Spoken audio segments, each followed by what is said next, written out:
You have been a first domino for countless people where they read one of your books, changed the trajectory of their life. They heard you say a concept or teach them something, be it the psychology achievement. I can't tell you how many people have told me over the years that's their all-time favorite audio program. Out of all the things you taught, what do you think are the most important dominoes? Maybe you could just pick two or three. That's the first thing I want to ask you. And then I was going to ask you about what do you not talk about or haven't shared yet that are going to be in these upcoming 9 books. So I'd like to get the Brian Tracy dominoes that you think are the most important ones and maybe some future ones that you haven't yet shared with the world. Well, I think of my books in terms of a single word. The book Psychology of Achievement is really the best that I've ever done. And according to my fans and friends, they say it's the best they've ever read all over the world in 50 languages.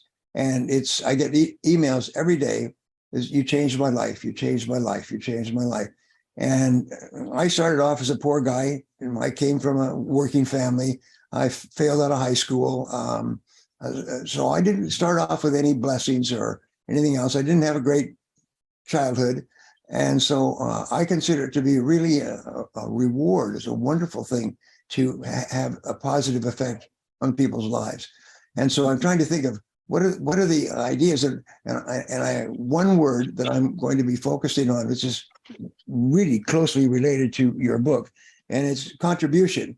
I'm going to write a book, and it's going to be on contribution, and it's going to be on the effects that if you want to be successful, look for ways to contribute to others. Don't worry about what's in it for me. Just contribute to others, help other people, and do it first.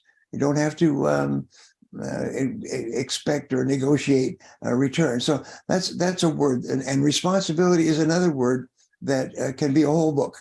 We could talk about all the different things and different ways that you can accept responsibility and practice it so that it helps other people. And so people say, well, I want to be successful. Everybody wants to be rich and successful. Then what you do is you constantly look for ways to contribute to other people. And with regard to negativity and negative thinking, accept responsibility. Say, I am responsible. I'm responsible for my life. Everything that happens to me or doesn't happen to me is up to me. And nobody's going to do it for me because I am responsible.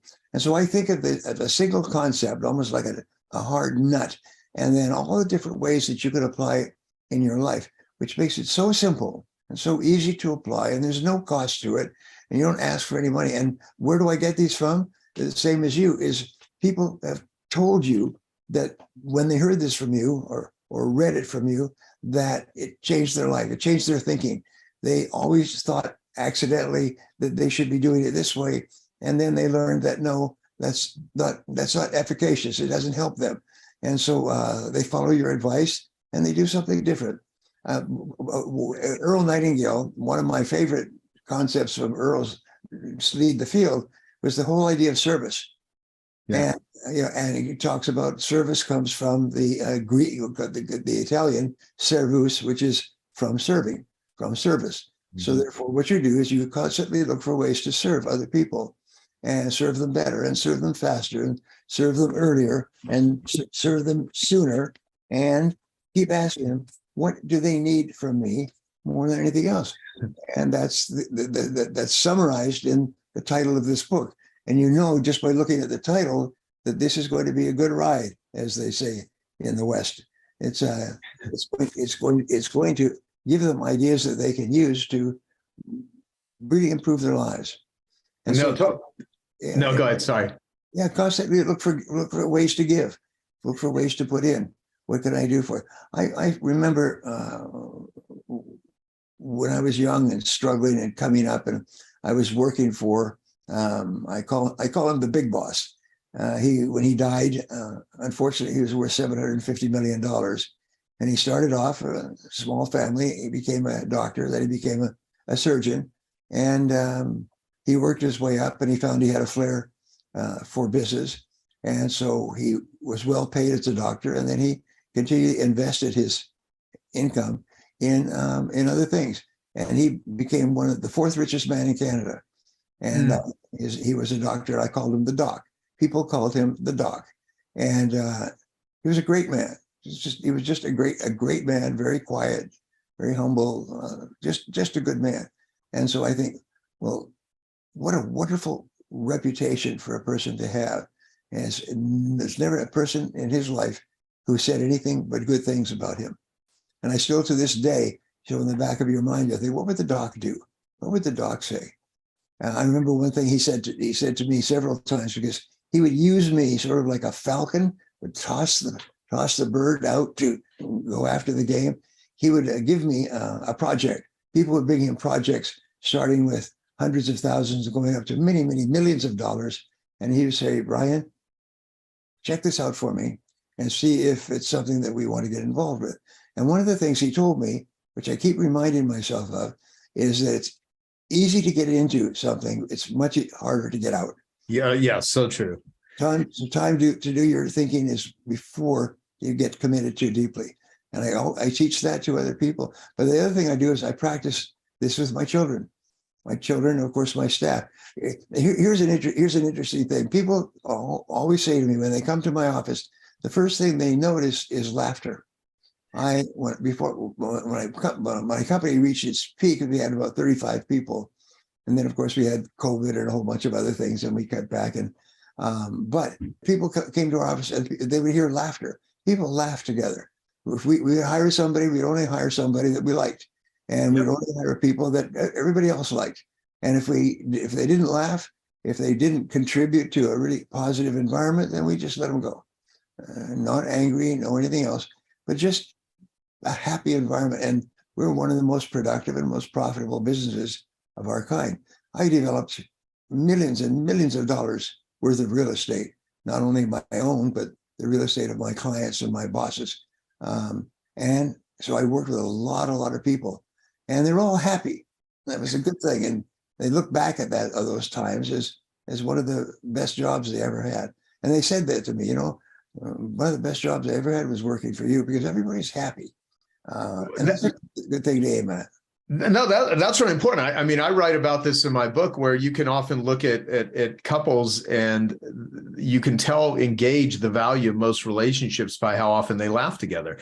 And yes. If there is no, because life can be difficult. Life is not always kumbaya. Life can be very, very difficult.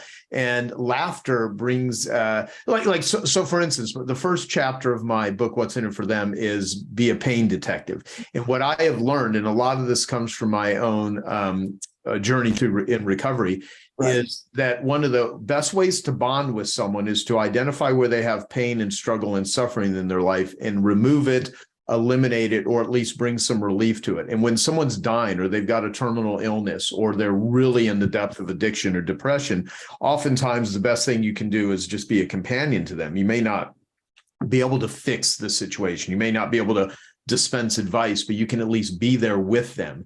And you can, and that is soothing, and that is comforting in and of itself, even in the midst of enormous difficulty and suffering. And so my whole thing is be a pain detective. And part of that is you can connect with people on pain. And what is a business anyway? A business is solving problems for a profit. And if you can identify the problems that exist, bring some sense of relief to that, then you're doing really good in the world. Now, there are ways to make money by exasperating the pain, and some companies, unfortunately, do that. But I would not; those are not the companies that I honor and admire. I admire people that are actually in the transformation business, not the transaction business. And so this whole, everything that you're saying, I think is critically important, especially for young people. And I think as we get older, I mean, how old are you right now? 78. 78. Okay. And I'll be 55 in February. And and I have a godchild that is 5 years old, his birthday was day before yesterday, and I recorded a video. And it's funny because his father, Akara Chan, we make films together and stuff. And I know he'll store this video so his son can watch it 50 years from now, because I said, I want you to watch this video 50 years from now, and you will realize how amazing life could be, or how difficult it could be. But that you'll be a different human at that point in time. Hey, I hope you're enjoying this video, and I want to let you know that I have a new book that's come out, and if you'd like to get it absolutely free, there's a link below in the description, or you can wait till the end of this video, or you can simply go to joesfreebook.com and you can get a copy there. Over the years, I've done a good deal of reading, and I came across a concept that I want to share with you, and we were talking about this a little bit earlier. And the concept is, the question is, what is the most valuable and highest paid work that you do? It's a really interesting question, because when I heard the question, I didn't know what the answer was. What do you think the highest paid and most valuable work is that you do? And the answer is thinking. Thinking is the most valuable work. Now, I am the best-selling author in the world in time management, also on goals, also on some other subjects. But I began studying time management about 30 years ago, and I came across a word in my studies, and the word was consequences.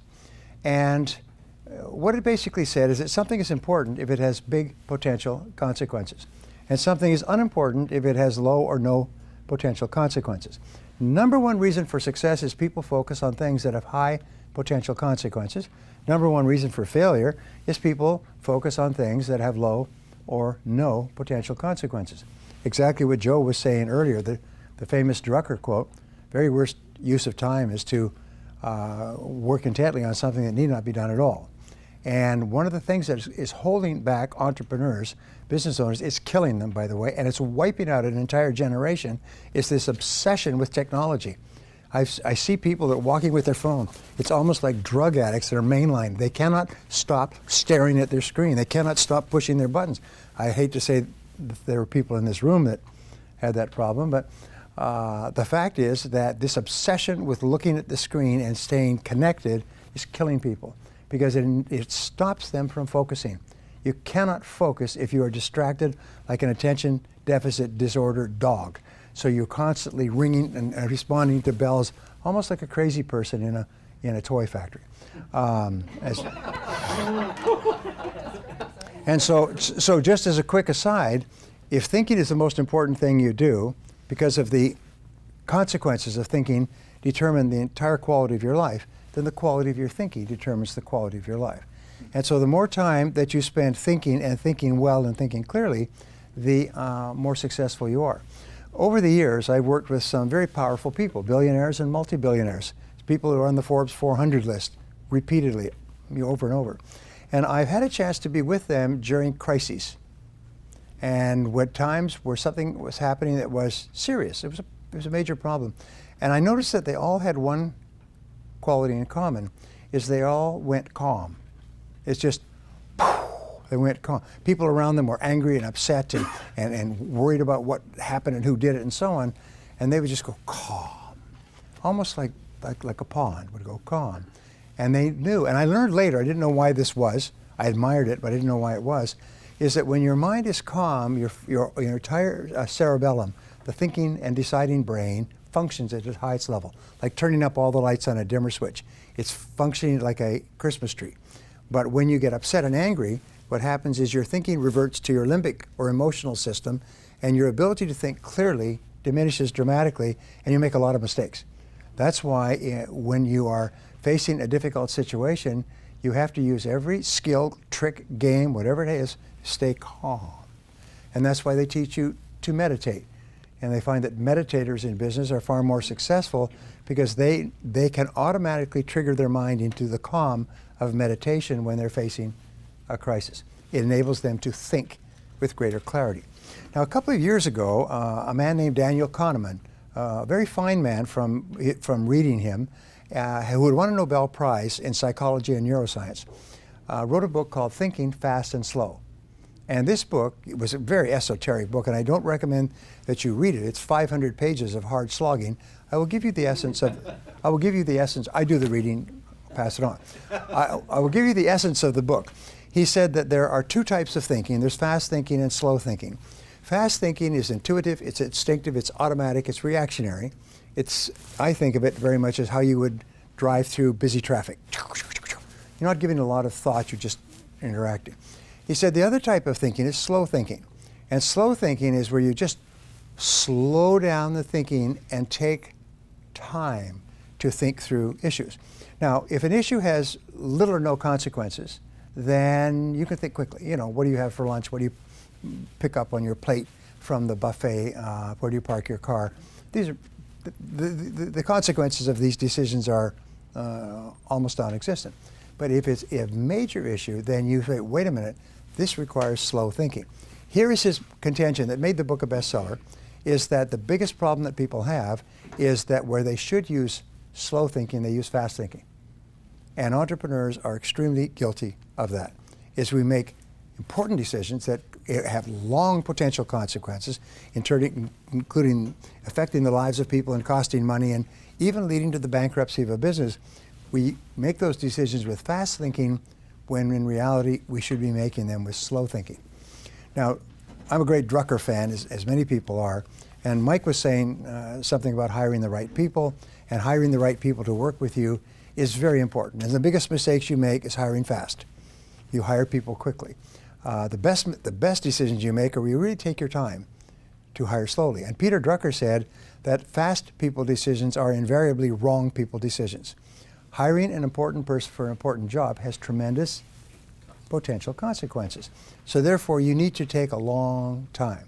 One of the things I teach, which is in my book, How to Hire and Keep the Best People, is a simple rule that will increase your hiring accuracy to 90%. And I've taught it to Fortune 500 companies, and they make it a rule within their companies to use Brian's rule, you cannot hire except by doing this. And I didn't invent it, I just studied the hiring practices of the companies that hire the best people and keep them the longest. And they all, at the beginning, have a certain process that they follow, and they follow it religiously, no exceptions. And so their accuracy in hiring goes up to 90% or better because they think more. Then the interesting professor at the University of San Diego last year wrote a book on sort of thinking fast and slow, but it was on decision making. What he said is the longer that you take to make an important decision, the better the decision will be, the higher quality decision. And Lord Acton once said, when it is necessary, when it is not necessary to decide, it is necessary not to decide. In other words, the professor said, buy as much time as you can for a decision. Put it off. If you can put it off for a day, a weekend, a week, a month, put it off. Some of the best decisions that you make will be decisions that you will allow to steep for a while, like water in tea. So thinking is the most important thing you do. We call it thinking fast and slow. So remember, anything that is important that has long-term consequences is a candidate for slow thinking. Discussing it with other people, sitting quietly, going for a walk, letting it ruminate in your mind, sleeping on it. You know, they say if it's a big deal, sleep on it. So there's 3 thinking tools I want to give you, and then 7 ideas. So the 3 ways of thinking, which I start off, the first way I start off every seminar is what I call zero-based thinking. And everybody who knows me for any period of time knows that I harp on this. Zero-based thinking comes from zero-based accounting, where you, instead of increasing an expense in the next accounting period, you ask, should we be engaging in this expense at all? Now with zero-based thinking, you look at your entire world and you ask this question, knowing what I now know, is there anything that I am doing that I would not start up again today if I had to do it over? This is one of the greatest thinking tools I've ever learned, because in a time of turbulence, you always have an answer for this question. Each person has an answer. Some people have multiple answers. There's lots of things that they're doing today that, knowing what they now know, they wouldn't get into today. They wouldn't start them up. Products they wouldn't offer, people they wouldn't hire, investments they wouldn't make. And these are the greatest drags in life. These are sort of like a sea anchor. You know that you drop it and it drags, it slows down the boat. Well, how do you tell if you have a zero-based thinking situation? And many of you were asked to write your problems, challenges, opportunities. The answer is stress. Is whenever you experience chronic stress, it's something that buzzes around. When Joe's talking or somebody else is talking, you're busy thinking about that. You drive around and you think about it. Keeps you awake at night. It's something that pisses you off. It's something that irritates you and angers you and frustrates you. Whenever you have chronic, which means ongoing, continuous, this is a candidate for zero-based thinking. So you ask yourself the question, if I was not now in this situation, knowing what I now know, would I get into it again today? If the answer is no, the next question is, how do I get out and how fast? How do I get out and how fast? If ever the answer comes back that I would not get into this again today, it's too late to resolve it. It's over. The only question now is, how long do you suffer? How much emotional suffering, how much financial suffering do you make before you walk? And so the most important requirement for practicing zero-based thinking, which a lot of people don't like to practice, is courage. I call it the C word. You need the C word. You need to have the courage to look at every part of your life and say, is there anything that I'm doing that, knowing what I now know, I wouldn't get into? Now, the starting point of zero-based thinking is always with your relationships, and those are both personal and business. Whenever I've given this talk, by the way, within a short period of time, divorces take place all over that city. People go home and say, geez, if I hadn't married this person, I would never marry them again today. And that's what's making me miserable. And many people are working their heads off on the outside to achieve success, but inside they're frustrated and unhappy because they're in a situation that, knowing what they now know, they would never get into. So I call this a quink analysis, and I'm going to ask you to do this for the rest of your life and do help other people do it. K-W-I-N-K, knowing what I now know. Do a quink analysis on everything. Do a quink analysis. In my company, what we say is, we look at every single person and on a regular basis, and we say, if we had not hired this person and they walked in today to apply for their current job, knowing what we now know, would we hire them? If the answer is no, they're gone that day. There's a little rule, by the way, that in one of my books, it says the best time to fire a person is the first time it crosses your mind. And because after that, it's only pain and suffering. And if the longer you keep them in place, the more likely they are to sue you. And the longer they sue you, the more it's going to cost. So therefore, if you find that you've made a mistake, belly up to the bar, have the courage to admit, I made a mistake, and cut your losses. There was a great book by an author called the Zurich Axioms some years ago, and it was Principles of Success. And anybody who's in finance has probably read the book, because a very successful New York financier. And he was talking about the gnomes of Zurich, whoever they are, and the rules that they go by. And he said the number one rule for success in business, personal life, is cut your losses. When you realize you made a mistake, bad investment, bad hire, bad relationship, cut your losses quickly. And what do they say in Las Vegas? You know, cut your losses, let your winnings ride. So in life, that's what we do. And the faster you cut your losses, fail fast, the faster you can start doing things that are much more productive. The second area has to do with every part of your business. Joe and I were talking about what I think is a revolutionary new field, though it's not revolutionary and it's not new, but it's business model innovation. And it's based on the concept that whatever business model you're using today is probably obsolete. If you're in any kind of a business that uses technology to market it, especially an information-based business, knowledge-based business, consulting services, training, anything else, chances are your business is obsolete. The way that you, and the business model is your method, your step-by-step process of generating profitability. Now, there are some companies that struggle along, and then find a new business model, and the next year their business is up 5 or 10 times. Profits are just overwhelming. They're living in big houses on the hill, driving Cadillacs and flying private jets, and you say, what on earth did they do? They changed their business model. And if you don't change your business model, if it's the wrong business model, two things are going to happen. Your competitors are going to come up with a new business model and eat your lunch, and or you're going to go broke. So it doesn't mean that your business model is wrong. It just means that you must be open to the possibility that your business model is obsolete, and that just means that there is a better business model. There's a superior business model, and your job is to find it. And again, there's no fixed answer to it, but I think that this is a great area of thought. I think this is a great area, and it's sort of like a tool for you to have. I wonder if I need to change my business model, which is your way of generating sales, producing and delivering products and services, getting payments, and achieving profitability. Well, so coming back to the second is look at anything in your business. Look at your products, look at your services, look at your people, look at the way that you advertise, market, and ask, is there anything that you're doing today that, knowing what you now know, you wouldn't start up again today? And the only question that you ever ask is, does it work? Does it work? Does it work? If it's not working and you can tweak it, then that's fine. If it's not working, have the courage to admit this isn't working and abandon it. Now, the third area has to do with investments in zero-based thinking. Investments of time, which people hate to lose. Someone said earlier that people hate to lose. It's one of the greatest emotions. We hate to lose time if we've invested a lot of time in a course of action, a project, a business, a relationship. The second is emotion. if we put a lot of emotion into a course of action, a product, a course of study, a relationship, or money.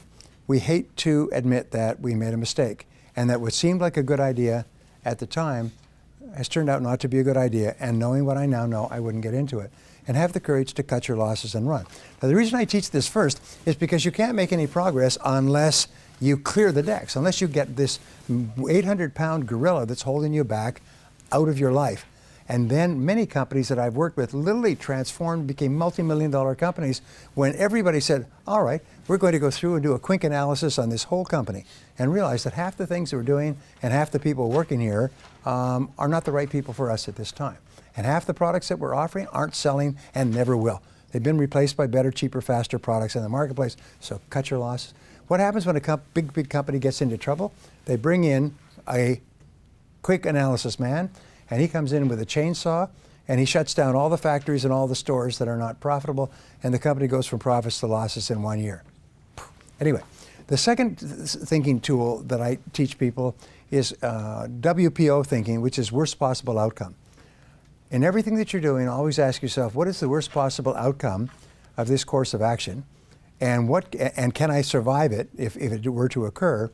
And if not, what could I do to make sure it doesn't happen?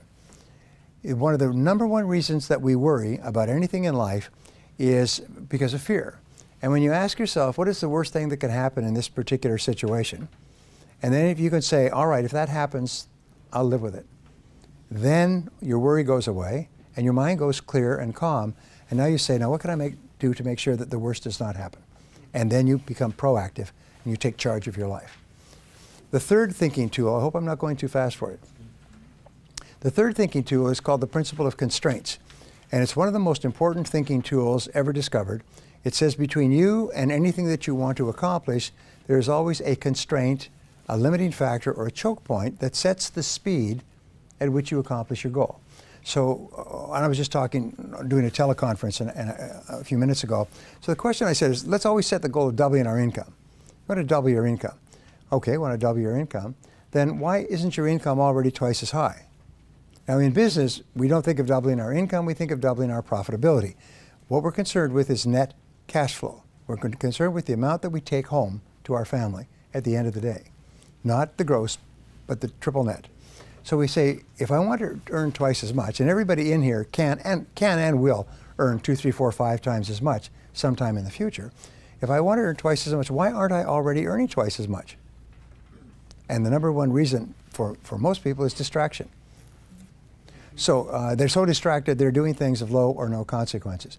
But we found the 80-20 rule applies to constraints. 80% of the constraints that are holding you back from achieving your financial goals are within yourself and within your business. They are not on the outside. They are not the competition. They are not the market. They are not the people in Washington or the taxes or regulation. 80% are within yourself. So the mark of the superior person is whenever they have a problem, they say, what is it in me that's causing this problem? Mike and I know this very, very clearly. What is it in me that's causing this problem? In illness, by the way, 85% of illness is psychosomatic. As Dennis Waitley said, it's not what you're eating, it's what's eating you that's causing the problem. And so the starting point, and the first thing a doctor will tell you, or a psychologist, is what is it that you're not dealing with? And you can go back to zero-based thinking. What is it that you have in your life that if you had to do over, you wouldn't do it? So ask yourself what's holding you back, and usually it's the quality of self-discipline or it's a skill. Now, one of the things that changed my life forever was when I learned that all business skills are learnable. You don't have to be a genius to learn any business skill. You can learn any form of technology, as Mike has proven that with his products. You can take a person who's basically shoveling shoe polish in Hoboken and teach them how to be technologically superior enough to earn a living from it. Every business skill is learnable. And so I say, what one skill, if you are absolutely excellent at it in your business, would help you the most to double your income? What one business skill? If you could wave a magic wand and wake up tomorrow morning superb in this area, what skill would it be? And you know, when you ask that question, everybody knows the answer. They know what it is. But here's the challenge. You don't like the skill because it involves rejection, embarrassment, ego, potential failure, loss. You've tried it in the past, you haven't been good at it.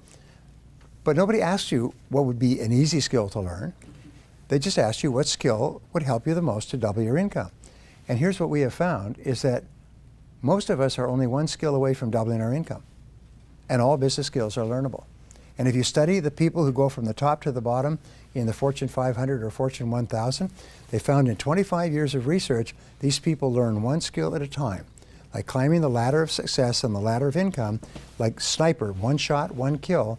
They don't try to learn 50 skills. They learn the one skill, focus, the most important skill, and they get their company focusing on the one skill that can help you the most to generate sales and profitability. I wanted to ask you, what makes a successful producing entrepreneur?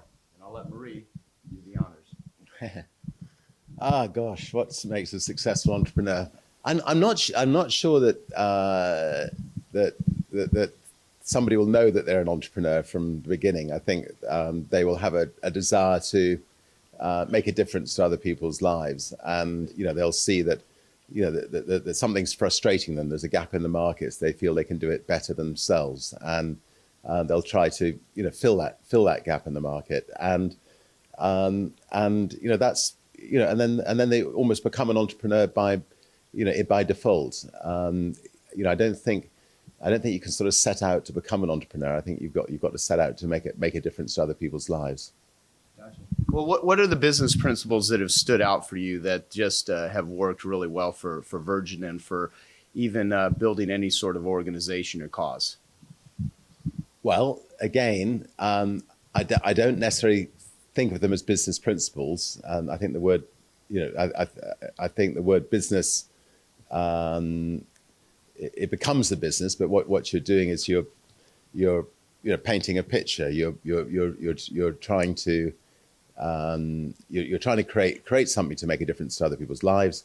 You have a blank canvas, and you're filling in every little bit of that canvas to get every single little detail right. And if that canvas, sings out at you at the end, and it's a beautiful picture, your business is going to be successful. If bits of the canvas are not quite right, your business may fail. So if you set up to change people's lives, you've got to get every single little detail right. You've got to make sure that the people that you're working with 100% believe in what you're trying to do, and you've got to make sure that what you're trying to do is worthwhile spending your time on, and at the end of the day, you want to be sure that that the people's lives you've affected, you've affected them and benefited them, and if you get all that right, hopefully you'll be able to pay the bills at the end of the year. Well, I know you've started so many businesses, Richard. I mean, you have, I think, 300 some companies right now. And, so many entrepreneurs. I work with a lot of entrepreneurs who are startups, who are in their growth phase, who are even in their, legacy phase. And if you're in a startup mode, I mean, you just talked about this painting the canvas. That's really incredible. What is there like one tangible piece of advice that you wish that you had when you were just starting your first business?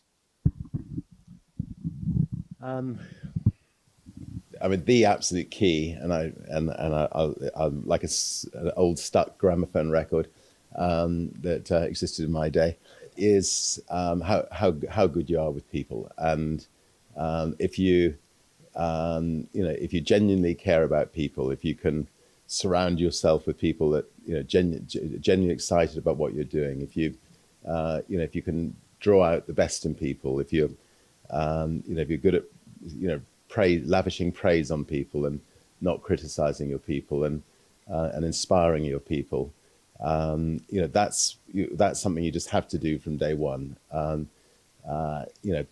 Never use the I word. I mean, it's you're a team. We're doing this. We're doing that. Just never ever let it sort of center on yourself, and just be a great leader of people. And if you can do that from day one, even if you've got one other person working with you or two other people working with you, then you can enjoy the good times together. But there will be bad times, and your people will pull around for you. They'll work day and night to try to keep whatever it is you're creating alive, and make sure that make sure it survives. So the number one lesson is be a great people person. And I got a quick follow-up. And the follow-up would be, so now you've started to make it as a business owner. So now we work with a lot of, 7-figure, 8-figure, 9-figure business owners. What did you do to take it to really the whole next level? Well, I think the next stage is, is to be a great delegator, and not try to do everything yourself. Try to find people who are better than you all the time. Try to find people who are better than you to put you out of business effectively. So, whatever you're spending all your day doing, try to find someone who's better than you to do that, to replace you at it, so that you can go off and think about the next big picture. An entrepreneur is not a manager. I mean, an entrepreneur is somebody who is great at conceiving ideas, starting ideas, building ideas, but then handing over to really good managers to manage the businesses. The moment you've got more than one business, you can't be hands-on doing everything.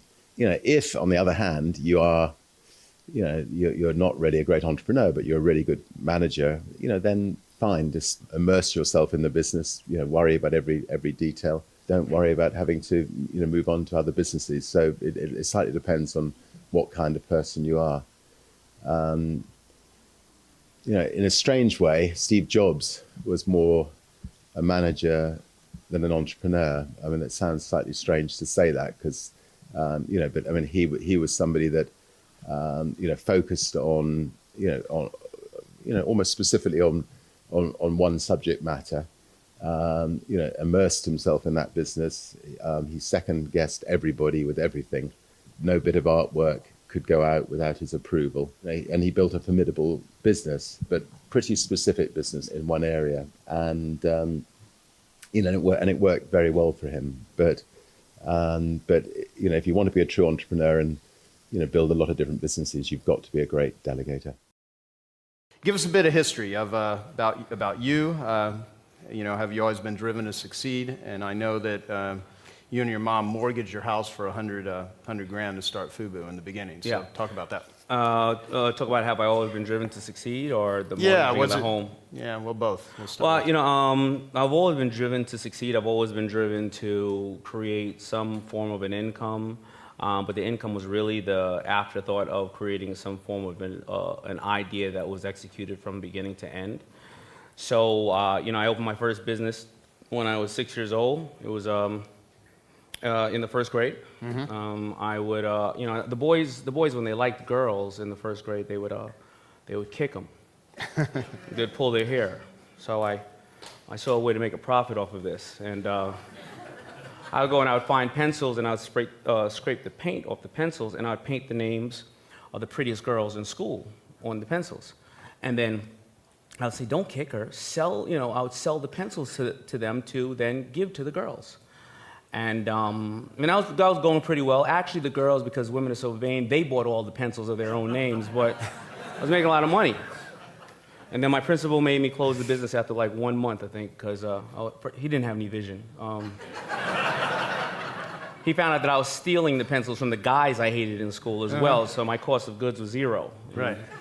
That was my first business, and I always wanted, after that, I just kept going.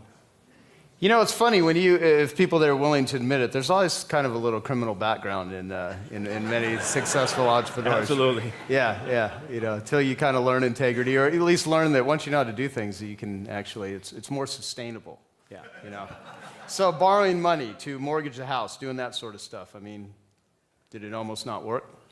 It did almost not work. It was one of those, how us entrepreneurs take affordable next steps, and we dream big, and I was one of the people who were fortunate enough to come out of it, but that was a very dangerous time in my life. I had gotten turned down by 27 banks, and I didn't have any financial intelligence, but I had orders for $300,000 worth of goods, not knowing that cash is a huge choke, and the credit system and everything else like that. We took out a mortgage on the house for $100,000, moved out everything, slept in sleeping bags, and turned the house into a factory, and that was all good. right? And we figured we'd sell the $300,000 worth of goods, and we'd put the 100 back into the house. But of course, you know, about 6 months later, I'm looking at 3 months later on the mortgage. They're about to take the house from me. I have $500 in the bank. I'm selling the goods, but my lack of financial intelligence at that time, you know, I didn't understand that paying 3 months in advance for raw goods to come from overseas was going to take that cash, and paying for my utilities and my staff and shipping and everything was going to take that cash. And I had to give the store's terms of 60, 90, 120 days. So my ignorance in that sense, I was fortunate enough to take out, my mother took out an ad in the paper for strategic partners, and she said, money's always available, sales aren't available. So she took out an order, took out an ad and said something to the effect of, $1 million in orders need financing. And of course, she knew how to romance the truth a little herself. I'm not saying that I was a thief and my mother was a liar, but maybe that's what it was. But 33 people called that ad. Awesome. And one was Samsung, and 30 of them were loan sharks, and 3 of them were real, and one was Samsung's textile division. Okay. You know, it's funny, Dan Sullivan, who's in the audience, says that there's 2 things you need when starting a business, ignorance and courage. Yeah. Yeah, because That's if you so just, true. yeah, totally. So what's the best piece of business advice you've ever received, and how did it change your business path and your direction?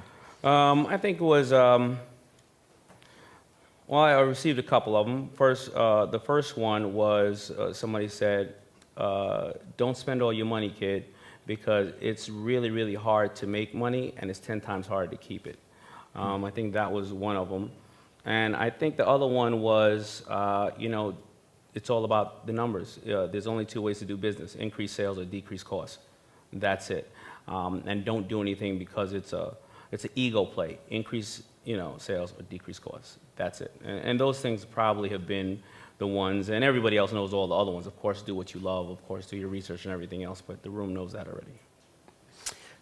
So Fubu it's had $6 billion in global sales. What are the key elements, secrets, and requirements of building like a $6 billion brand that people here can utilize? Well, in the days that we built it, I think that there are a couple of things. First of all, you know, in business, it's purely about distribution. I think that you can have the greatest idea in company or whatever the case is, but you don't have a way to distribute it. It's a pipeline. It's a challenge. I think that to understand and don't fall in love with your product where you think that you're creating something new, because we will never create anything new. It will only be a new position or a new angle on it, a new price. You know, I always say Twitter was as I shared with you before, it was a note on a pigeon's leg 1,000,000 years ago, and I didn't put 3 sleeves on a T-shirt. I just created a movement around it. So it's always a different positioning, and I think those are the ways. And then after you get to a certain level where you have brand equity, I think it's creating a large amount of really amazing strategic partners. You know, licensing, whether it's a territory or licensing a different angle of your product, is important. I'm not going to understand what they necessarily want in Japan. Even though they want Fubu in Japan, it's a different culture. As well as I can do my men's business, but you and I were 2 guys. If you wear 32 and I wear 32, there's 2 sizes 32. There's 32 long, 32 short.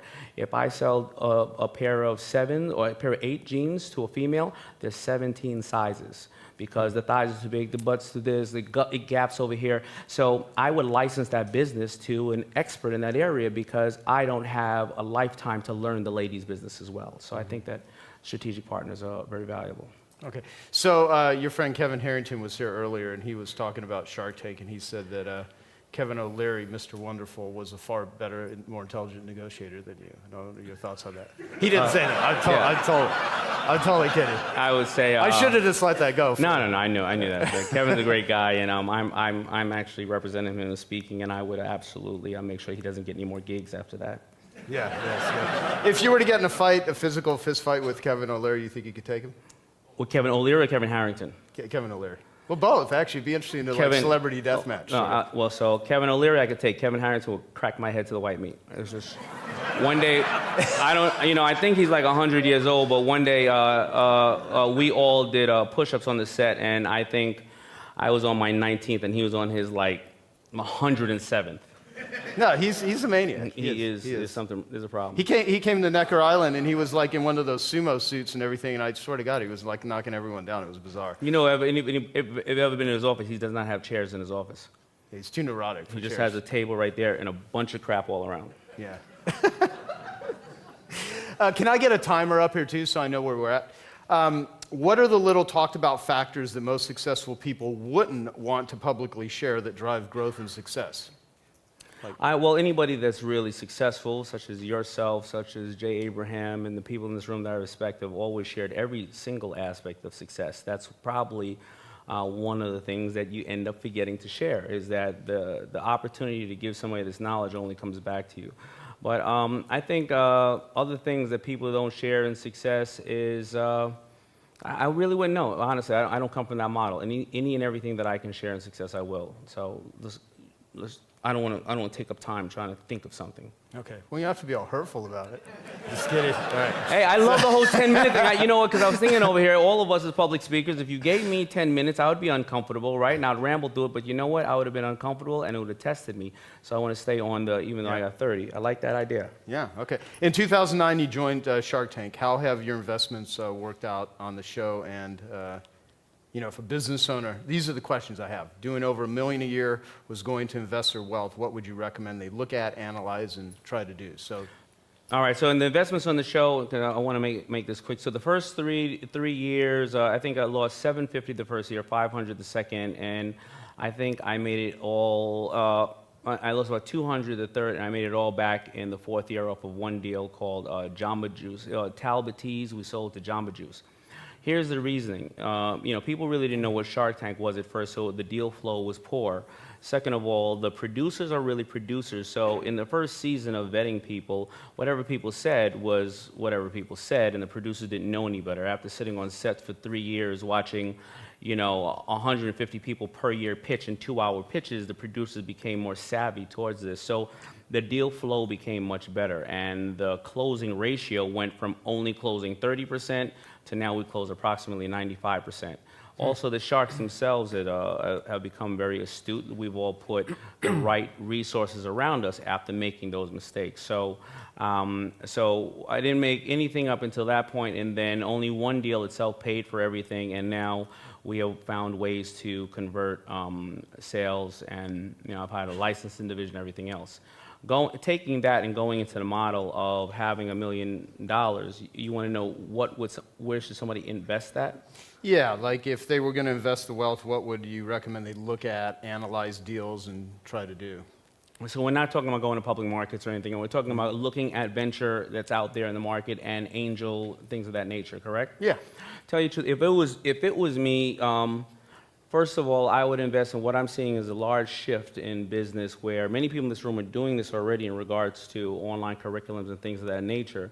But I'm seeing that there are kids at home and people at home that are going into these networks and into these forums, and they're speaking the voice of other people, and people are prepaying for goods or whatever it is, and they're doing $2, $5, $7, $10 million worth of business. The entire business model is shifting now.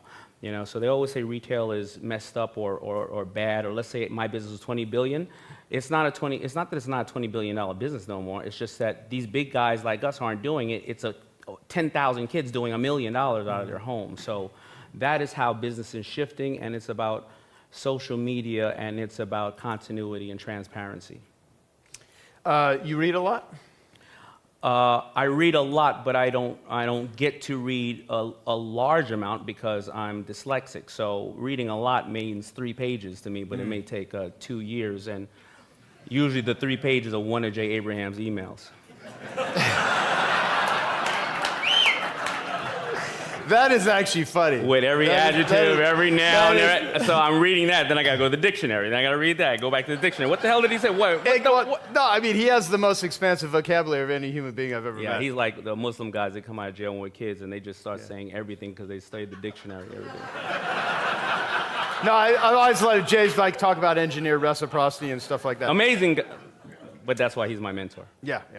So what are the key things to look for and do when growing and developing talent and stars in an organization?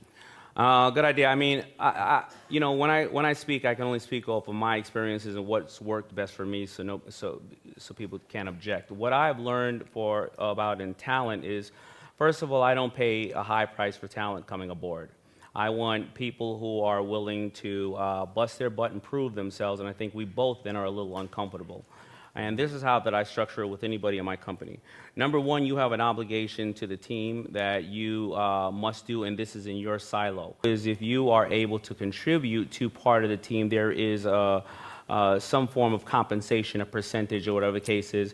And number three, if you do well enough, we will start this business together and we will be partners. Now, why do I do that? Number one, you have to have a dedication to something. Number two, you have to show that you're a team player, but you're compensated.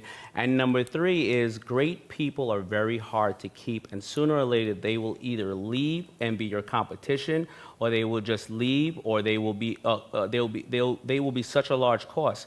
So if you make them a partner here, you basically take them off the market, you increase your margin and your revenue. They start teaching everybody else down the line, and it becomes a pyramid and domino effect. And that's the way that I've always run my business. Okay, cool.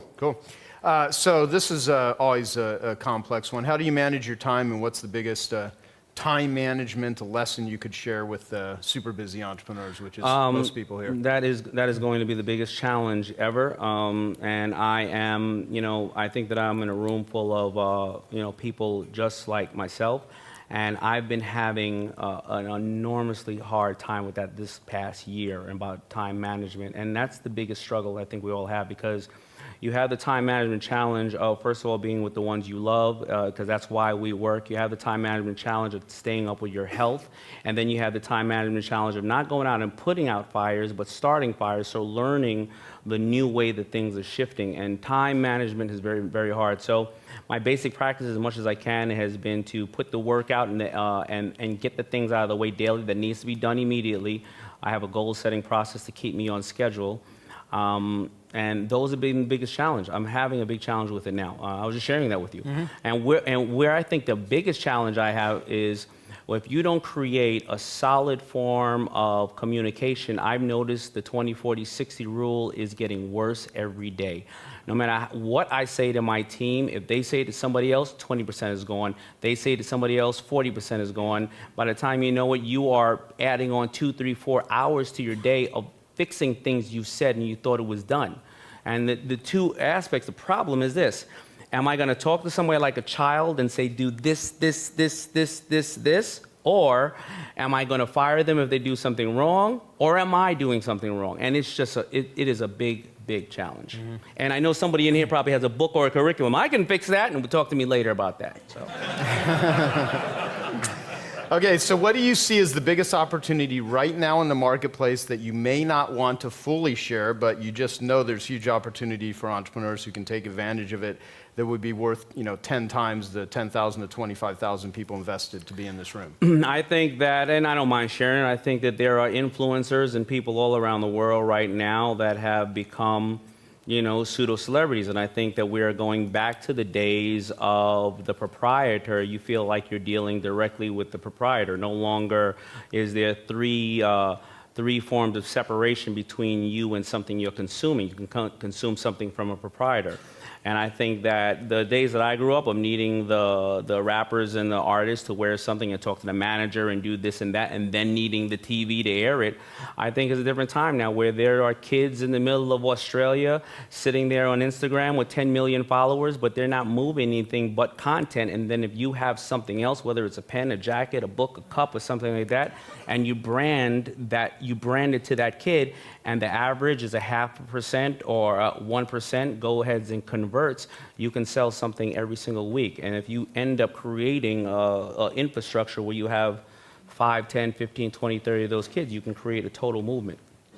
Awesome. So who do you privately turn to for advice, if anyone, and why? You, Jay. Mm-hmm. Who else? I turn to my kids because, I've gotten to the point where, these little brats of mine were on Snapchat. They were talking about Uber. They were talking about this and that. And as adults, we go, what the hell are you doing? You should go, no. What the hell are you doing? Because You know, that's just where it is, you know? That's actually really good. Okay. What is your business model and model for living as successful of a life that you can, and what's the most critical single element you focus on within it? Having fun, by far, and I've gotten to that place in my life where it is, and many people in this room may say, well, you know, you have enough money to have fun, what you're doing, but I really look back at the days, and even when I started FUBU, even due to the frustration of the fact that we felt nobody wanted to support this community, most of my friends where I grew up were drug dealers and things of that nature. And at that time, to be a designer in 1989, 1990, the perception of a designer was they're either Italian, older, white, Caucasian individuals, or they were gay. And I have no issue with anybody's sexual preference. But I decided that I love to dress and I wanted to do it, and I had fun doing it. So now, even when I'm at this stage in my life of having fun, I'm excited about people I work with and people I have fun with. It's not because I have the wealth, because once I stopped chasing my friends and hanging out and wanting to be cool and make the money and get the girls, and I just stopped and tell a bunch of rough guys, hey, I want to make a couple of little hats. It wasn't easy, but when I did that, I found success and I found peace, and then you know, and that's just why I operate business, and hopefully that answered it. Yeah. And I'm sure everybody up here has said the same thing. What are the biggest dark sides of success and fame? I mean, you have people that write scathing things about you if you become famous. You know, that criticism. I think the darkest side of success and fame is number one, you don't change, but the people around you say that you've changed, and certain people around you have said you changed, and you can't be yourself no longer with your friends and some of your family. I think that the challenge of knowing that you haven't watched your daughters grow, or you weren't there for your wife when something happened, and you weren't physically there due to the lack of time. You never know what that costs you. Now, I do know individuals who are making minimum wage who still are not home, like I'm not home. So it all is the balance of, I'm not there, but I can afford the finest doctors and the things for you in life. I think also the other challenge of success and fame is, if you're a true entrepreneur and you're a business person, when you get home, can you cut it off? No matter what, are you talking to your husband or wife like they are somebody who's employed by you and your children, and can you get that soft side of you back? And I think that those, and again, that becomes a time management situation. Time's the only thing that we can't change. Yeah, gotcha. So knowing everything you know and have experienced, what's the one question I didn't ask that I should have, and what would your answer have been? You know, I think that all of us are probably workaholics by nature, and I think that one of the biggest challenges are, at what point do you either sell the business, stop the business, share the business with somebody else, or, you know, at what point do you make that transition? That tends to be the entrepreneur's struggle. Can I make more? Should I sell out? Should I bring on partners? And I've found that the businesses that I was more successful at, or the businesses that I didn't miss, were the businesses that I actually had to think about what to do with the business. I wasn't excited. I wouldn't say, "Oh, are you crazy?"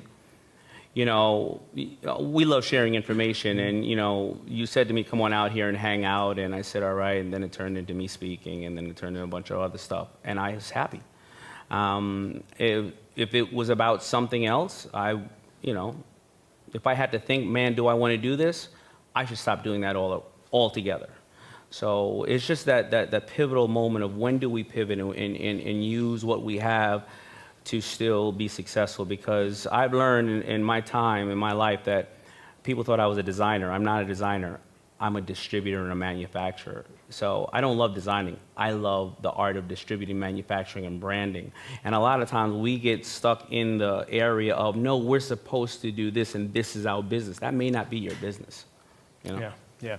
So you have to say no a lot, especially when you reach a certain level of fame. And it's interesting what the world, who the world admires and how they, put some people on a pedestal, and the sheer volume of people that are simultaneously trying to, tear you down while beg from you for money. Yeah. I mean, it's interesting to see. It's very much of an anti-capitalistic society too. A lot of jealousy, a lot of envy. How do you cut that stuff off? How do you mentally deal with it? How do you say no to things when people are just hitting you from all angles? And I know it's hard. I mean, there's not a perfect answer for this. But. Well, first of all, if it's somebody that I don't know, and they come and pitch me, all black guys look the same, so I tell them I'm either CeeLo or Ashy Larry from the Chappelle Show. Mm-hmm. They stop pitching me, right? So I'm not worried about them. Does that actually work? Yeah, it works. Okay.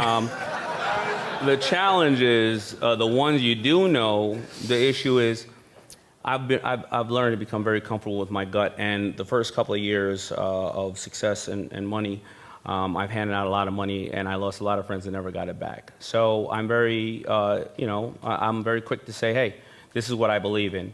Number two is that I've now created something where people have to go through a lot of hoops, and not to demean them. They have to make sure that what they're bringing me is so special and it's thought out so right that it works for me. Mm-hmm. And then I've also learned to say no to other things and say, guys, I tried it.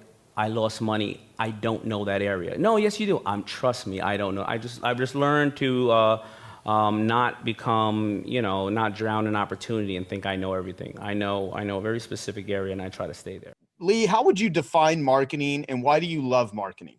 Well, marketing connects people. And for my companies, I'm always looking for a way to allow people to see what do we do, and how do we do it, and how we can serve them. So like in the veterinary industry, we have a holistic hospital. So we're looking for that top 5% of people who love their pets so much, they will do anything. And they come to us and we teach them proactive care, and we teach them how to have a longer, healthier life with their pet. And people who want to do better in the world. I just absolutely love supporting them on their journey. Great. Yeah. So Dean, we're going to talk about mindset. So I wanted to ask Lee, what is your perspective on the entrepreneurial mindset? I mean, what does that actually mean to you? And how do you think about mindset? Because, we can give people all the different strategies and ideas all day long, but their ability to do something with it, I think, has a lot to do with their mindset. 100% starts in mindset. And we actually just did a 5-day auction online, a 5-day challenge online. And one of the things that we learned is the very first day we brought in a mindset expert to help the entire community have the same frame of reference around how to approach things. And the first thing is, I start every single day in a gratitude circle, sometimes with my team, sometimes with my family, but every single day I'm looking for the good. I'm looking for the things to celebrate. And I realized that in anything, you could look at a perspective one way or another. You could look at it that it's empowering you and helping you have a better life, or you can look at it that it's hard and a struggle. And everyone's going to have things that are difficult and struggles, but how do you convert it to something that's more empowering in your life, right? A friend of mine, Brandy Gilmore, taught me years ago to look at my stories, whether it's in work or personal, look at my stories. And as I'm telling a story, looking for the piece that's most powerful and most amount of love for myself, and stop the story there. Don't continue the story to when something went wrong or something didn't show up or somebody disappointed me. She says, wire stories in your brain so that it's the most empowering, filled with the most love, so that you're carrying those stories forward with you. Yeah, great. So, well, all right. So with that, let's talk about something that me and Dean have spent hundreds of hours discussing on I Love Marketing, which is how to get more customers. So what are some of the best ways that you've discovered in your careers, your businesses to get more clients? More That's a good question. 20 years ago, I bought a veterinary hospital that had already been around for 40 years, right? So it was 2001. It started in 1961. When I bought the hospital, it had 3,500 current clients. In the following 10 years, I took that 3,500 and turned it into 25,000 clients who literally came and saw us in person, one at a time.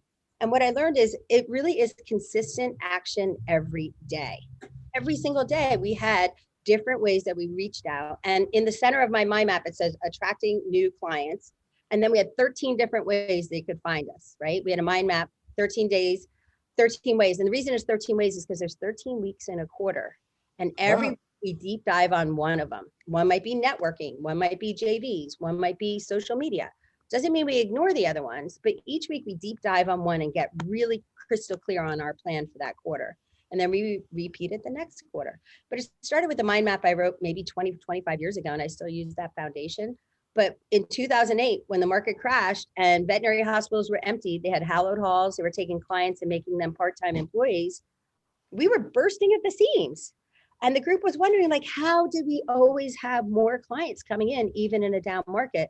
And it was because consistently every single day we were doing marketing things every day, no matter what. Something I would test might be Facebook ads in another city and then count how many new clients we got from that city. But I made it fun for the team too. I will give them ways that they can participate, kind of gamify it. At the front desk, how many calls did they close and turn into appointments? For the team, how many people came to us from Yelp and counting it and seeing how they converted it. And the more we gamify it, make it fun for the team, and they get to win as well, the more fun it is for me. Love it. Well, you know, you're quite familiar with ELF. Go ahead, Dean. What were you saying? I was going to say there's a lot like iPower, like getting your team members involved in the process, because everybody's got great ideas. You just need good direction by framing the question that's going to elicit the great response. I remember reading, there's a great book about Albert Lasker, who was one of the old original advertising men. And when they were selling refrigerators, back when refrigeration was brand new, one of the things that people were afraid of is that they didn't want to have something that was plugged in all the time and sucking electricity, because they were new to the whole, you had this meter outside your house that you could see it moving. And when that's moving, it's costing you money. So people were weighing the benefits of having refrigeration versus their fear of this bottomless pit of electricity spend. And he tasked the entire company. He said, we need some phrase that makes people comfortable with Frigidaire as the brand that they can trust for refrigeration. And somebody who was like the equivalent of in the mailroom came up with the idea of that every Frigidaire is equipped with meter miser technology. And just those words, meter miser, said exactly what you need words to say it's watching your back. It's not going to take any more electricity than it absolutely needs to. And that was really the thing that made people comfortable choosing Frigidaire over all the others, because all the others are just money pits. But you better get that meter miser, because that one will save us the most money. So there's a really big key you said in there, Dean, too, and it's genius, which is coming up with the right phrase that allows your customer to feel comfortable with their decision. Yeah. They want evidence they made a great decision, right? Yeah. And one of the things I taught my front desk, Joe, which was really important in the shift in closing clients at the front desk, is no matter what the client asks them, the first thing to say is, yes, I can help you with that. Absolutely. Because then it puts their mind at ease that they have the right person, and the right person who really cares about helping them. And just by using that one phrase, even if they have to say, you know what, I have to check on the answer and call you back, it's okay, because they set up the relationship of, I do want to help you. And I think that that's just been really key in my business, is that my clients feel like the team sees them and listens and cares. Hey, Joe, I just saw Evan Carmichael's here too. Yes, we need to do a shout out for Evan. And Evan is just a master at YouTube videos. If you don't follow him on YouTube. He's got 2.6 million subscribers, over 385 million views. I know that because he was just a guest on the Genius Network meeting we just had. And we're going to be doing a jam session with him at the Genius Network annual event, November 6th, 7th, and 8th, because it was such a big hit. But he's got a great interview on his channel right now with Kevin O'Leary from Shark Tank. And he brilliantly did a two-parter with him, where it's one half of the interview on his channel, one half on Kevin O'Leary's channel. So it's a great model for collaboration there. Well, Evan, why don't you pop on and explain what that is, and then post it in the link so people can watch those interviews. And if there's anything that you want to say to either make fun of Dean or to ask Lee or mention anything, feel free, wherever you're at out there, bouncing on his trampoline. I'm sure. Where you at right now, Evan? I am on my trampoline, and you know, I just discovered Dean is a fellow Torontonian, so we can't make fun of him. We gotta only show love. Shout out to Lee and her website too, because I was on it and she's got this. If you haven't seen Lee's website, I popped it in the chat, and it's this epic video across the top of her coaching and speaking and with Oprah and high-fiving. And it's like, wow, how did she do that? I gotta get Lee's website people on board. But I think that's a great. Hey, Joe's on there too. Joe, you made your appearance. You're like right after Oprah on there. It's Yeah. awesome. The link, I don't know where the link is. I'm sure it's somewhere off my YouTube channel, but Kevin O'Leary is trying to grow on his YouTube channel, and he wanted to do something. He wanted to do more collabs, and he happens to be in Toronto as well. He wanted to do something in person because all of his stuff has now been, remote and, COVID era. And so we connected and we did a 2-part series. We had 2 hours or so of time to talk. And what we did was we took questions from both of our audiences. What do you want us to answer? And then we went through about 11 or 12 questions, and we put half on my channel and half on his channel. And since I edited it, or my team was editing and filming it, we took our favorite questions and then gave him the rest. But they're still good on both channels. And one of the great things you can do on YouTube is there's a thing called an end card, which in the last 20 seconds of every video, you can call things out and it's clickable. So that could be your PDF download, that could be your lead magnet, that could be sign up for your email, that could be your website, that could be your offer that you want to send people to. And so what we did was we did a thing at the end where we said, hey, if you want to see part 2 of this interview, go check it out on Kevin's channel or on Evan's channel. And we called it the Kevin and Evan show for that day. And it's just ready to do collaboration. So anybody who's doing YouTube, I always love Genius Network events. They're great, amazing people, huge, warm hearts here. And so I'm looking forward to the annual event and jamming out with all you guys. Awesome. Yeah, awesome. Yeah, and there's a bunch of Genius Network members that are here too. So Evan's going to do a whole session on just how to really build and grow a sustainable YouTube channel. So, which is awesome. So Lee, you know a lot about ELF, easy, lucrative, and fun, running an ELF business versus a half business, which I refer to as hard, annoying, lame, and frustrating. What does an ELF business mean to you? Because you tend to have a lot of fun in what you do. It's true. And that is the actual criteria when I'm taking on a project. Is it easy? Is it lucrative? Is it fun? And my team knows it as well. They run it through the same filter. I actually spoke to 8,500 event planners last month, and I drilled this home so much that one of them sent me a gift with Lee Richter, easy, lucrative, and fun. I'm like, well, it's actually Joe Polish, but I give you credit, but they just have heard it so much because I think, why make it anything else than easy, lucrative, and fun, especially at this time in my life when I have so many choices. And that is literally the filter I go through first for every project. It has to meet those 3 criteria. Seems so simple, but there's things that don't meet that criteria and I cut it out. Yeah, I love it. And that term was given to me by my friend Mark Schneider, who recently passed away. And, it has been a great criteria on not just marketing, because I've actually trademarked ELF marketing, right?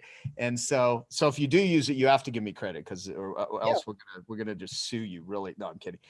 Well, it depends. We may sue you. It depends if you totally plagiarize my shit.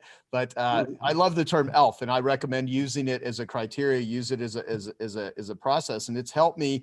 I used to think of it just as marketing, doing automated robotic types of marketing methodologies, but I now apply ELF to people, projects, anything, because if it's not money, is it easy, liberating, and fun? I even apply it into my personal life. So I'm going to take next year as a sabbatical.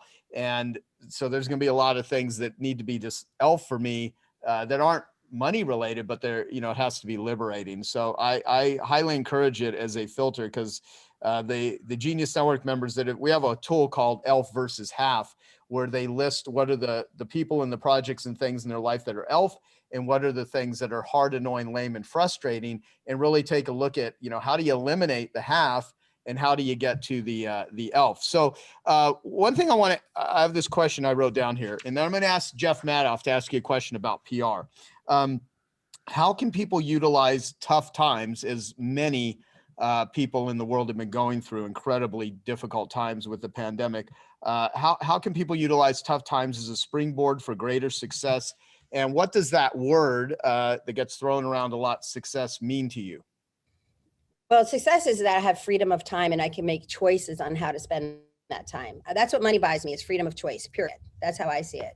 The way right now, you know what? Looking at tough times, the first thing I did, I remember on March 16th, I sat down with my manager and I'm like, what has changed in our world right now? And we wrote a list of 25 things that had changed based on COVID and the pandemic, but immediately turned it into what can we do about it? And then a week later on Slack, they were celebrating how things were actually getting better, but it was because we were identifying the challenge and overcoming it together that they were excited about it, right? They weren't afraid anymore. And they also knew if any changes happened, they'd find it on Slack. So they didn't have to worry about us making different changes and doing things in the company unless they were included. But I tell you, we have had so many more opportunities come out of this pandemic. Our company's up 31% this year. The team feels essential. They feel excited. They feel like people really need them and want them. And so what I do is I highlight that every Friday. I write, here's 10 things we're celebrating right now. And one of the things I've learned is to share that list with our clients coming in too, so that they could see the value of the team. And by sharing it not only with the team, but with the clients, they could see we're celebrating the team, but also what we have to overcome as well. Because the clients are coming with their perspective of what they have to overcome, but they're not thinking about all the things we have to do to be there ready for them. And so I think by highlighting that, it's now elevated on both sides, the appreciation. The clients appreciate the team more, and the team appreciates their position more. They have seen so many people lose jobs, lose opportunities. And even last Friday was Boss's Day, and they came in and they wrote me this beautiful card. And each one of them is like, thank you for being a leader and helping us be happy rather than scared. And I think a lot of that is just being consistent, sharing what is the challenge, and then overcoming it together. You run a very successful business that helps certify people to become life coaches. And that means you've probably had to do a lot of deep dives into psychology or therapy or human behavior. What's your version of who you are and what you do? And we're going to delve into your childhood, perhaps, maybe. We're going to delve. We'll see. Delve. No, delve is a new word. It's a coaching word, Brooke. We're delving today. We're going to delve. I'm down. Delve. It's so funny. You remind me of when I just had to record my audiobook, and there were several words that I could never say properly, and I had to keep stopping during like I write them, but then I couldn't pronounce them, and you don't realize this until you actually have to record your own book. So, who are you? What do you do? What's your deal? What do I do? Well, I run a life coach school, and I think I learned most of everything that I teach at the school by delving into my own brain. It was like my own journey. I kind of studied myself and everything that was going wrong in my life, and like as I fixed it, I started teaching it. Truly, that's how I created the school, and I basically teach everything that worked. I study everyone, and I basically teach everything that worked for me. The combination from all the different people put together with my own recipe is kind of like how I help people deal with their own brains. Well, you know, I'm going to actually ask you about what was not working in your life and kind of what you do in your methodology, because I want to, a couple of things I want to talk about today here. And the reason I want to do an interview with you is you've built a really successful business. So there's the business of what you do. Right. Then there's the thing of what you do. Then there's the people out there in the world that are selling, offering, delivering, coaching people in the things that they learn through you. Right. And one thing I've been saying recently, since I wrote my book, which I'm going to blatantly plug my book every once in a while. What's in it for them? Okay, it's a question I've always asked, where you approach people with not what do you want, but what do they want. If you help them get what they want and you do it with the right people, you know it'll be very beneficial. But I've been saying this when I've been speaking, is because I've thought about this. People that speak, write books, put on seminars, in a lot of ways, there's a lot of insecurity. I've had a lot of low self-esteem, a lot of insecurity. You want people to like you. Yep. You want to share your ideas with the world. And a lot of my friends, most of them male, not all, but most of them that are male, that are unwilling to deal with their darkest stuff by going into a therapy group, as an example, or going to a therapist, or doing somatic therapy, just really working on the core of the puzzle. What many of them do instead is they start a podcast. To heal themselves. Yeah. Okay. Then they start interviewing. Yeah. Now, and I will say that, interviewing smart people is a good way to learn, because you're certainly going to learn through the experiences of other people by sitting down and interviewing them. But I'll tell you, I think a lot of it is almost like a facade to doing your own work. I totally agree. And so so how deep have you gone down the rabbit hole of like figuring out, what causes you to tick, or dealing with your shadow, dealing with crazy stuff in your life? I'd love to kind of hear your journey of what, got you to this level. Yeah, and just like as a side note to that, and we can circle back to it, is like I've kind of grown up in this industry with a lot of dudes and bro marketers whom I love. Yeah. But I think one of the differences between the people I kind of came up with is that like people not doing their work and like crashing and burning and really struggling. And I was like trying to figure out like, what is it that made it so I could make all this money and have all this success and not do that? And I think one of the main things for me, because my business is doing this work, is I realized that it wasn't going to be better there than where I was. Like I think a lot of the people I came up with thought, as soon as I get rich, as soon as I'm successful, as soon as I make it, then I'll be healed. Right. And that's just not how it works, right? So I started really like studying myself. I was obsessed with my weight. Like I was like borderline, really, and that's my weight, and my focus on my weight was really just my way of escaping my life. And so in my mind, I really thought that I was just trying to figure out how to get skinny. Yeah. But I just couldn't. And it made no logical sense. And so I actually went to therapy for many years. I went to therapy 4 days a week for 3 years when I was 18 years old. For like an hour a day? Yeah, okay. An hour. And same therapist for the whole period of time? Same therapist. And it was a Freudian therapist too, so they didn't say a word. Oh, so you just sat there I just went in there and just basically talked about everything that was terrible in my life, and she nodded and said, tell me again, but what about your past? And I just and I never really made progress there. I think initially telling my story the first time was really powerful to have a witness to that. And then after that, I just felt like I wasn't making any progress. And then I started getting involved in relationships at a pretty young age. Like I was like 15 years old. I had dealt with some sexual trauma when I was younger. And so I started getting these very toxic relationships when I was like 15, 16, 17. And that was one of the reasons that led me to go into therapy. But what helped me way more than therapy was a book that I had read. And it was written by a psychologist. And at that point I thought, and this book, it was like, I read it and I felt like somebody understood me and someone could help me. And it was the first time I realized like it doesn't have to be people around you that help you. Right. And that was like the first step towards me just becoming obsessed with self-help and self-help books and researching. And this is way before we had the internet or anything. I was just reading books. And so, and she was a therapist. That's one of the reasons I got into therapy, but it's also the reason I wanted to become a therapist.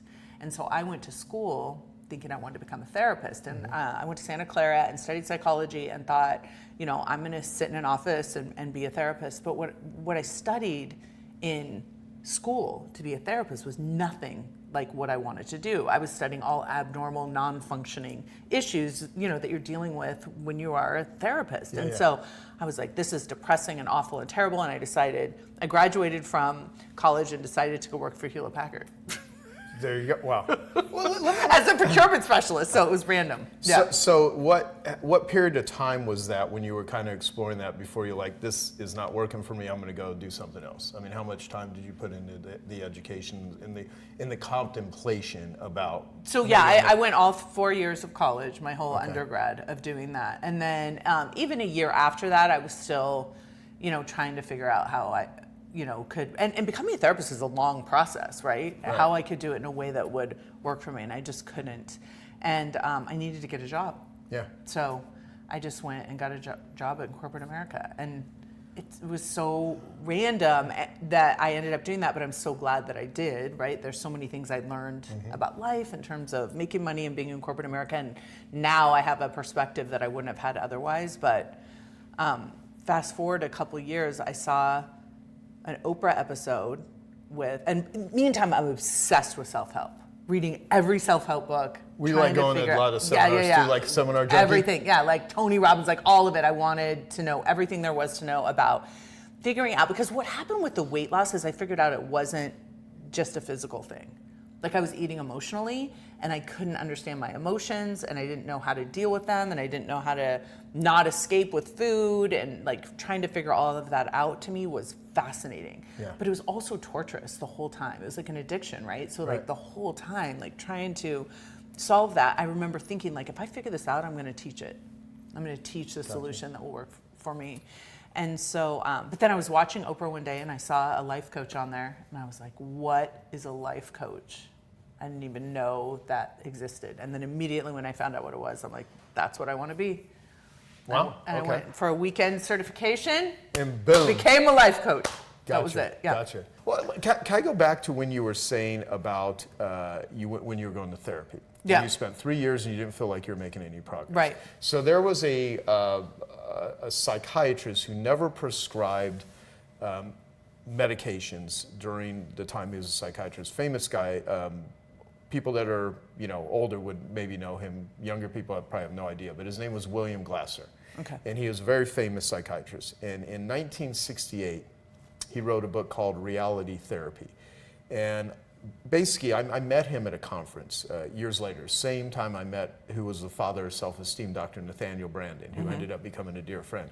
And basically, one of William Glasser's things was if you go to a therapist seeking help without a goal, you will get mired in your past, or you could get mired in your past.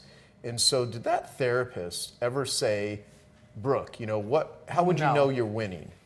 And no, but think about that. How many? No, never. And I think therapy's changed a lot, and I think the certainly. type of therapy you go to really matters. And I do definitely think there's a place for therapy. I think if you have unhealed trauma that a really good therapist can help you talk about and process through, I think it's imperative. But I think most of what people are wanting help with, I think life coaching can be the answer for sure. If it's focused on the future. So what makes a good life coach and what makes a lousy one? Because you've probably heard every sort of thing of life coaching. Does that mean someone who wants to be a therapist but won't go to school for it, and everything that you've heard a million times? So I think, first of all, I think you have to be trained how to hold space. And I think our industry is unregulated, so anyone can just call themselves a life coach and start trying to help people. So if people haven't been trained properly to hold space and they don't understand what's a proper thing to be coaching someone about, and when they need therapy, and when they need suicide hotline, and when they have unhealed trauma, if you don't understand and aren't educated in those areas and you just call yourself a life coach, I feel like you can do a lot of damage. So beyond that, the type of life coaching that I do is really understanding the brain and the cognitive process and emotional process and behavioral process that comes from that, and how to really think about your thinking in a conscious way that changes your life.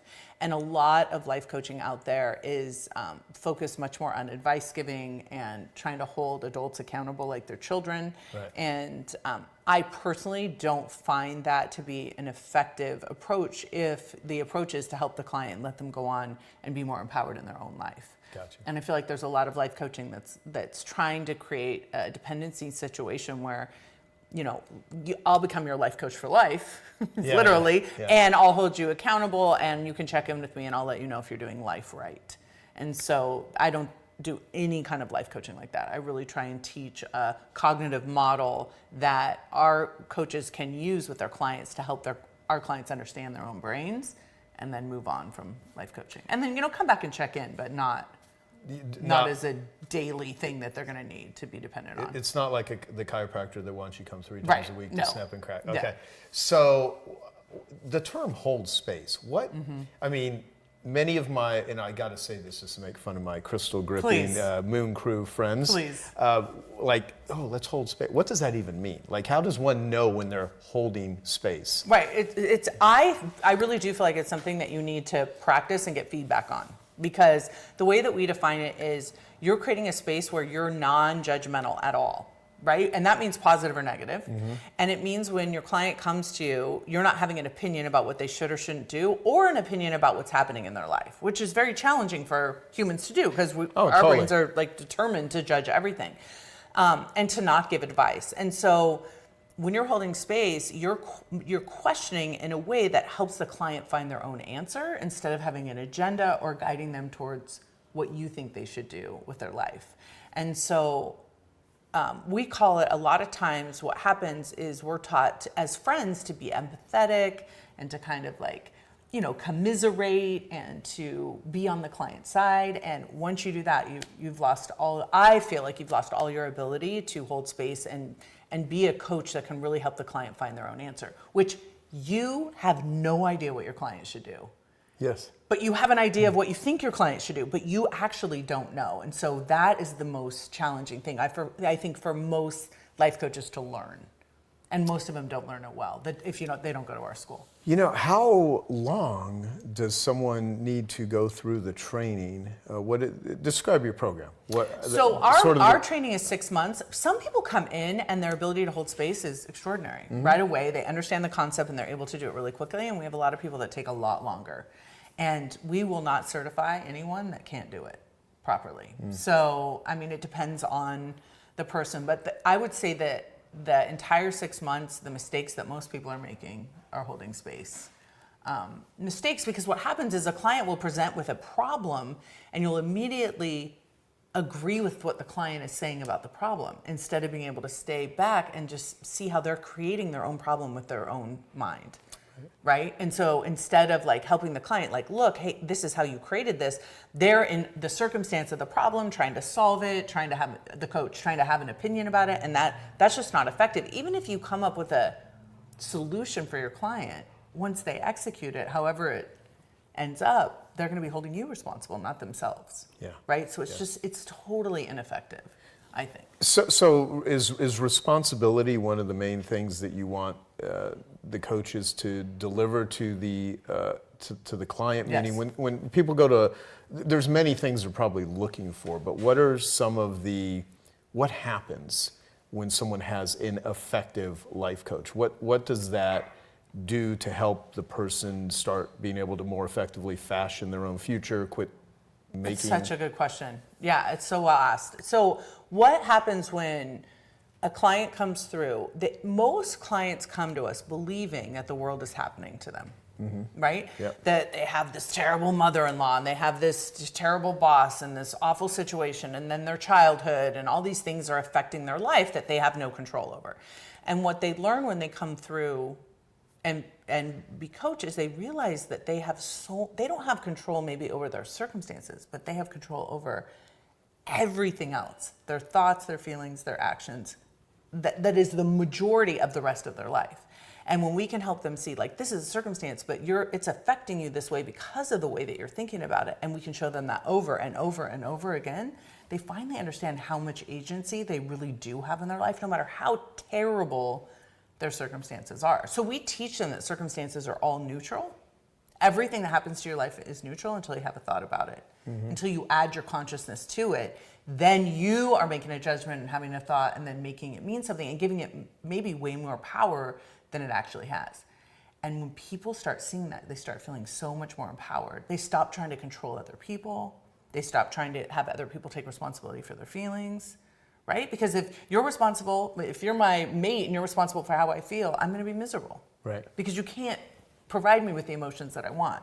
So when people really start understanding, we do a whole model on it where we show them that their thoughts create their feelings and their actions. And each one of those circumstances they go through and understand that with their coach over and over and over again, then they can take that into their own life and approach it in a way where they're like, okay, what is it I want to create compared to what I have circumstantially is going to be determined by what I think. Yeah. And they just take so much more control over their lives. Awesome. How many coaches have you certified? I mean, I know it's a lot. I think it's like 5,000 now. 5,000? Yeah. Okay. Okay, I hope you found that video awesome and useful. So if you want to get a free copy of my book, I want you to click here. And if you want to watch some more videos that'll be useful and awesome, click here. Go ahead. You're over here. Do it now. Come on. Thank you. Watch them.